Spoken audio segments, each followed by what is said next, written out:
This is Doug Coyle with DJ Coyle Rugby. I'm here with Struan Murray. He's the new head coach of the University of Delaware. Struan, you've coached both college and club level. You've been very successful. You've been a former coach at University of Delaware. Yep.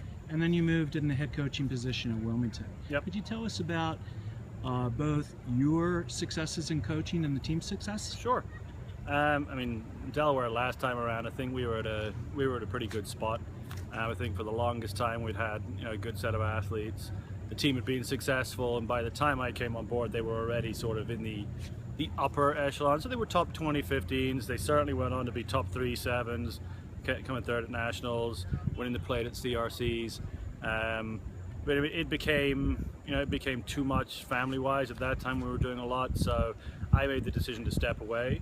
They had plenty of coaches on board. They had a good coaching staff anyway, and the opportunity to coach Wilmington came up. Suited at that time my family situation, and I was lucky because Wilmington had a really good stable of players. I think what they needed was just some organization. I think that's probably the same for them now. I think they just have a good set of players. I think they have one of that cycle of players where they're successful, and as a coach, I think your job with a team like them is to kind of get out of the way and not ruin what they've got. And that's what happened. National championship loss, but we made it. Sweet 16 last 2 years. So we've been successful, and I've been very fortunate to have good players both here when I was an assistant and certainly at Wilmington as well. What's the difference between coaching college and coaching club? Facilities, numbers, ability to commit. So they don't have college, you don't have work commitments, you don't have family commitments. Yes, you have your school work, and obviously that has to take priority, but you don't necessarily run into some of the obstacles that a grown man does, in terms of pressure at home, having to watch the kids, etc., etc. So I think you also have set facilities. The facilities here are great. So we've got multiple practice fields, we've got a great playing field, we've got use of the gym, we've got all the use of these kind of facilities. And those are things that a lot of men clubs have to go out and get themselves instead of having them already there. So I think that logistical side's a little easier at college. The bigger challenge, college compared to men, is just the pure numbers. We've got 65 right now, and that's obviously tougher to deal with than 25. So that's the real challenge from a college perspective, but I still think that overall coaching men's rugby is more of a time challenge, and it's just they're very different, but both are tough in their own right. And what motivated you to accept this position at Delaware? I mean, I was happy at Wilmington. They got a really good group of players, and a lot of guys who are UD alum, played together for a number of years. But I think when it came to it, it's kind of the emotional tug. I think when you are coaching at college, you get to teach more than you get to organize. So men's organize and teach, but at college you really get to teach because there's so many kids who have never played before. So I think that was that. And then it's UD. I mean, I live 10 miles away. The overwhelming majority of my friends are either UD alum, recent grads, folks I work with are UD people away from rugby are UD people, and it's kind of just like that emotional thing. And it wasn't a case of leaving Wilmington, it was more of a case of coming to UD. It was too difficult to turn down. How has Delaware supported your efforts in achieving some goals you want to accomplish? Massively. I think I was slightly surprised at first the breadth of the support they've given. So the university recreation services are really behind. They're supporting the students in a way that I hadn't seen before. I'm not saying it wasn't there, but I just never seen it.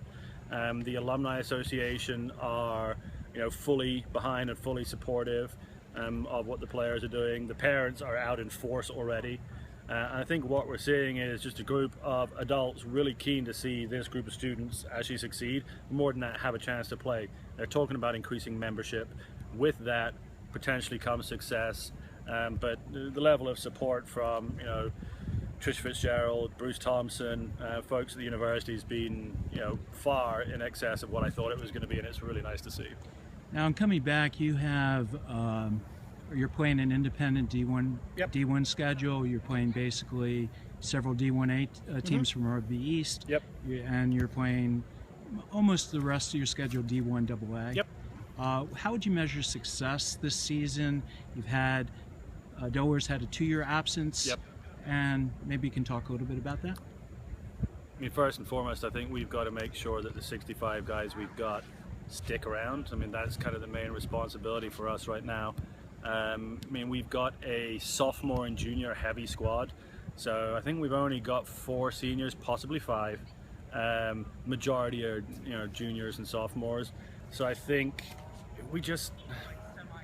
I'd like to say obviously we're going to win all the games. I don't believe that any coach really believes that you can say that at the start of the season until you've seen what happens. I think we want to win more than we lose. I think we want to be healthy. I think we want to get our credibility back. So I don't think people will underestimate us, but I think everyone's interested to see how we do. And I think the big thing is going to be if we exceed our expectations, which are being in every game. So with 20 minutes to go, let's still be competitive in every single game. Then we're going to win the games that we deserve to win, and if a team's better than us, they'll beat us. So I mean, I think the coach's aim, let's win more than we lose. The player's aim is probably higher than that, but we're kind of got to temper that. So be credible in the fall, you know, be successful by winning some games, and then really hit the pitch for sevens in the spring, and get back to what made our name, which is being successful on the sevens pitch. And that's going to be the aim. We've got 1 year to consolidate, and then we build from there. So your performance and how players account for themselves will do wonders with recruitment. Oh yeah. How would it affect a decision to enter a particular conference next year, or to be accepted into our conference? I mean, Rugby East is the goal. I mean, we're in the East. We identify with these teams in the East.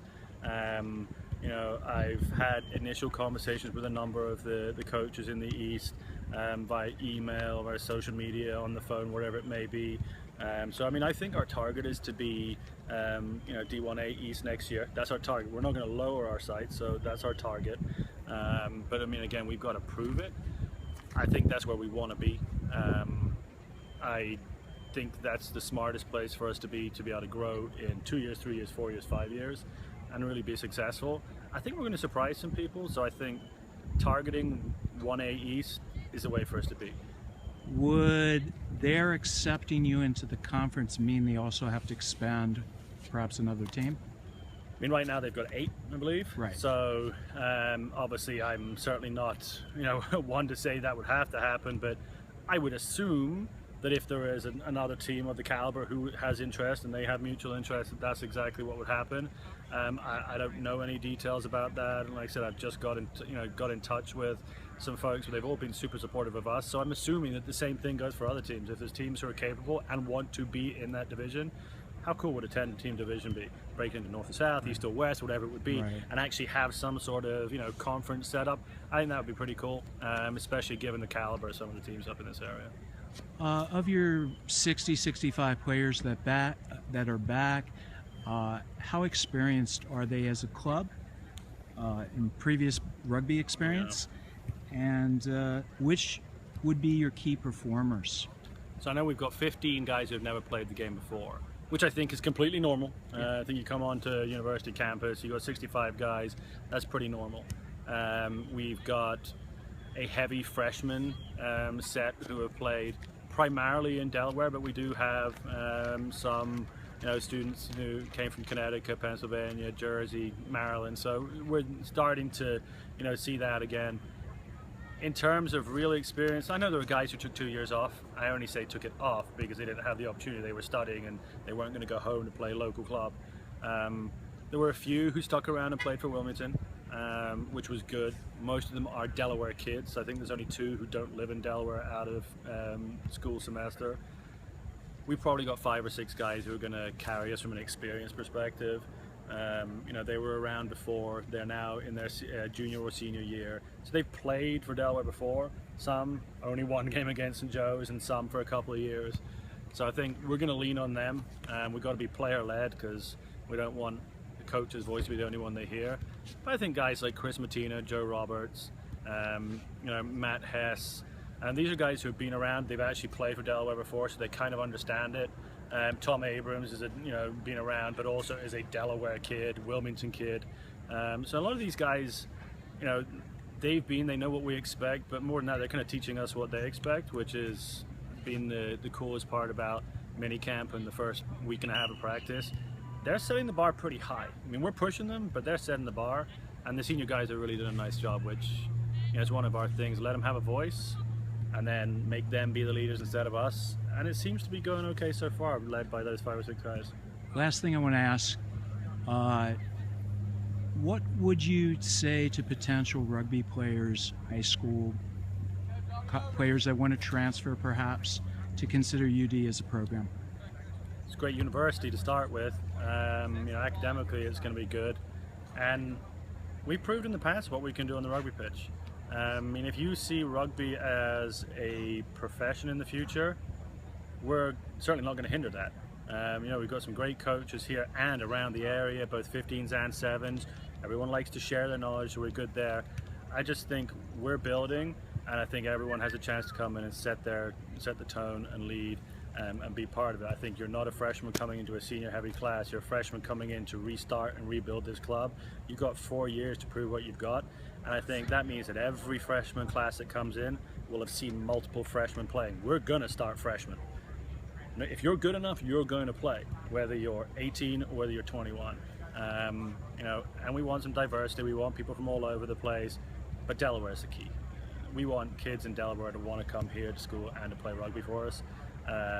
We're certainly not going to dismiss other states or other countries, but if we can start inside Delaware and build from there and get that culture right, I think we're going to be a pretty attractive place to be again. I mean, you're in Newark, it's a great campus, we're going to have a great rugby team, and we'll surprise some people our first year back, so we're certainly not saying we're great, but I think we're going to be better than some people think. So that's what I would tell new folks is, if you want to play at a high level, I think we can help that ambition. Well, Delaware's back this Saturday at 5 p.m. at Frazier Field, Newark, Delaware. Yep. And playing rival St. Joe's. That in fact, that was your last game. You beat St. Joe's. Yep, 2 years ago. Yeah. Times have changed, but we're glad to be hosting them, and it'll be good to get back on the pitch. I wish you luck in the game and wish you luck in the season. Appreciate Thank you. Thanks, Doug.